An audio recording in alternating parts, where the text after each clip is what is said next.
राजस्थान का सबसे बड़ा जिला कौन सा है दोस्तों? देखो बिल्कुल बेसिक से आपको पढ़ा रहा हूँ। राजस्थान का सबसे बड़ा जिला कौन सा है दोस्तों? बाड़मेर, जैसलमेर, बीकानेर या उदयपुर?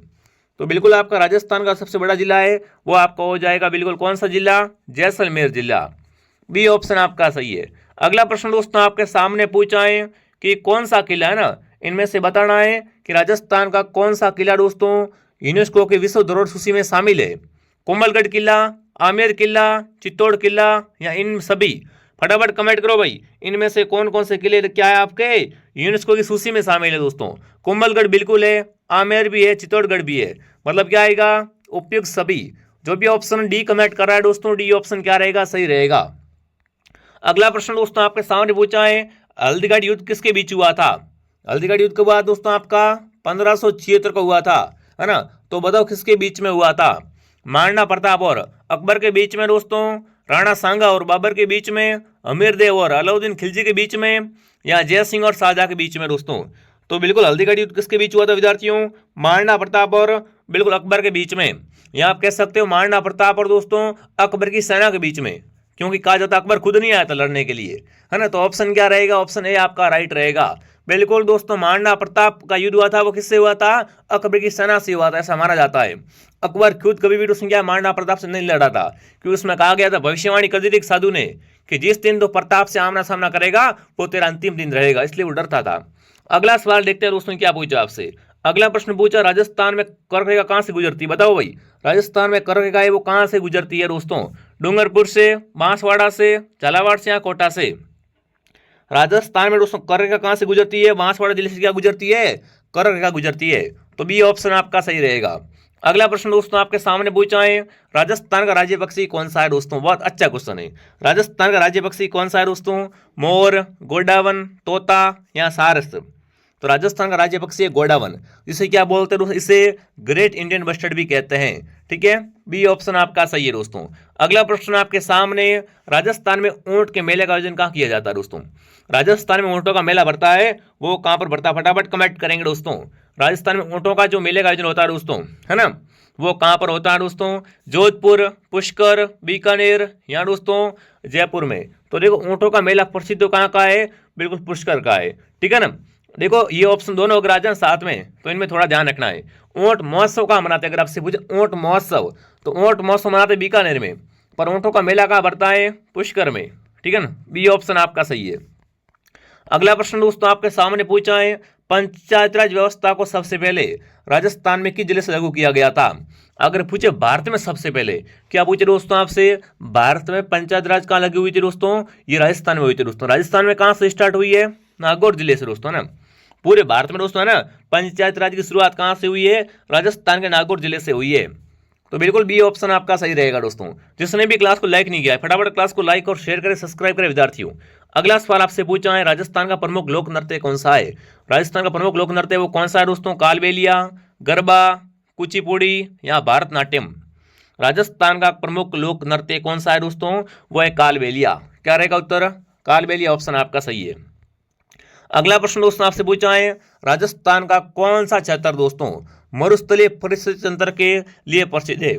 मतलब जब भी मरुस्थल की बात आती है ना, तो क्या करना आपको सीधा विद्यार्थियों? थार का मरुस्थल राइट करना है। बहुत अच्छा प्रश्न है विद्यार्थियों। क्या रहेगा? बिल्कुल थार का मरुस्थल ऑप्शन आपका सही रहेगा। अगला प्रश्न दोस्तों आपके सामने, राजस्थान का पहला परमाणु संयंत्र कहाँ स्थापित किया गया है? मतलब राजस्थान का फर्स्ट दोस्तों परमाणु संयंत्र है वो कहाँ स्थापित किए हैं? सूरतगढ़ में, रावतभाटा में दोस्तों, बीकानेर या कोटा में?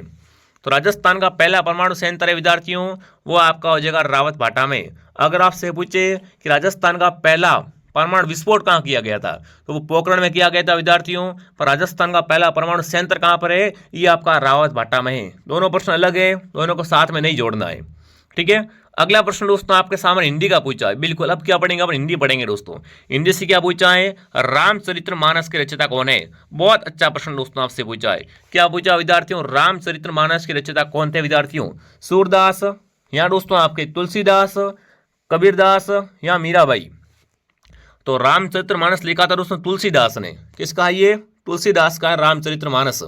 जो भी ऑप्शन बी कमेंट कर रहा है, बी ऑप्शन आपका सही है। अगला प्रश्न दोस्तों पूछा है, विद्या का पर्यायवाची शब्द क्या है दोस्तों ने? विद्या होता है ना, इसका पर्यायवाची पूछा है। ज्ञान, गुरु, पुस्तक या पाठशाला दोस्तों। तो विद्या का पर्यायवाची होता है ज्ञान, ठीक है ना। जो भी ऑप्शन ए कमेंट करा, ऑप्शन ए सही है दोस्तों।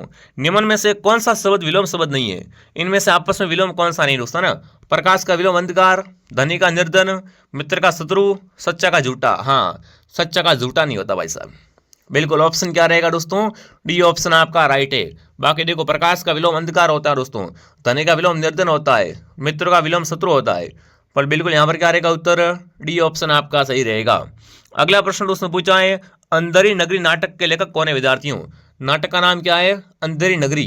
प्रेमचंद, भारतेंदु हरिश्चंद्र, जयप्रकाश या दोस्तों आपके महादेवी वर्मा। बहुत प्रसिद्ध विद्यार्थियों अंधेरी नगरी। अंधेरी नगरी है, ये रचना किसकी है विद्यार्थियों? ये है बिल्कुल आपकी किसकी दोस्तों? भारतेंदु हरिश्चंद्र की।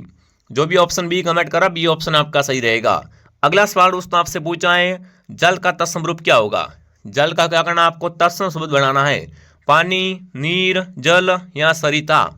तत्सम पूछा है दोस्तों, हिंदी में आपको तत्सम है, पर्यायवाची, विलोम शब्द, ये सारे जान रखने हैं। और आपके चतुर्थ श्रेणी में हिंदी तो बहुत इंपॉर्टेंट है ना। तो जल का तत्सम क्या होगा विद्यार्थियों? जल का तत्सम होगा जल। बिल्कुल, जल का तत्सम क्या रहेगा? जल ही रहेगा। जो भी ऑप्शन सी कमेंट कर रहा है, सी ऑप्शन आपका सही है। अगला पूछा, चंद्रमा का समानार्थी शब्द क्या है? चंद्रमा का समानार्थी क्या है दोस्तों आपका? निशा, शशि, उषा या दिनकर। लो, इतना अच्छा क्वेश्चन कौन पूछता आपसे, है ना। चंद्रमा का समानार्थी शब्द क्या है दोस्तों? बिल्कुल आपका उत्तर आ चुका शशि। शशि क्या है दोस्तों आपका? चंद्रमा का समानार्थी होता है। अगला प्रश्न दोस्तों आपसे पूछा है, गज का पर्यायवाची क्या होता है? मतलब गज का मतलब होता है क्या दोस्तों? हाथी, नील, गोपाल या श्याम। गज जा रहा है, मतलब गज मतलब क्या है? हाथी होता है दोस्तों, है ना। गज क्या है? हाथी का पर्यायवाची होता है। ऑप्शन ए आपका सही है। अगला पूछा दोस्तों, विद्यार्थी में किस प्रकार की संधि है? विद्यार्थी में शब्द है, इसमें संधि कौन सी? संधि की पहचान कीजिए फटाफट। विद्यार्थी शब्द बहुत इंपॉर्टेंट, अनुशासन वगैरह इनमें अशुद्धियाँ पूछते हैं। विद्यार्थी में आपको क्या पूछा है? बिल्कुल शब्द संधि पूछा है कि विद्यार्थी में किस प्रकार की संधि है दोस्तों? तो गुण संधि है। विद्यार्थी में क्या है आपकी? गुण संधि है। ऑप्शन ए आपका राइट है।